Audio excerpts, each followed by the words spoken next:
松泽还带来个好消息，太太已经怀孕5个月了，夫妻将要有第一个宝宝。松泽与邻居们讲几句场面话后，就爬到了屋顶上。当地的习俗挺有意思，屋主会准备麻薯糕饼以及5元铜板，从屋顶抛下，表示与邻居们喜结善缘。怪不得邻居都跑来了，用盒子接的不讲武德。最后的青饼最重量级，被砸到的就是下一个盖房的人。有房了，有房了！这么一整盒，附近的邻居一下子就变熟了。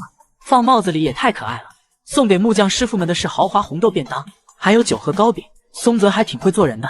接下来是屋顶工程，由于靠近海边，海风吹拂，屋顶采用排水性能良好的热镀铝锌钢板铺好屋顶后，来到屋内，锯齿状的木板是将要安装楼梯的地方，角度与斜梁一致，强迫症者极度舒适。工地现场送来了圆形的浴缸，这浴缸还有按摩功能，松泽夫妇是会享受的。以后海边游玩一圈就回来泡澡，还可以多人一起快活。师傅正在室内阳台搭建小木屋，这是给小柴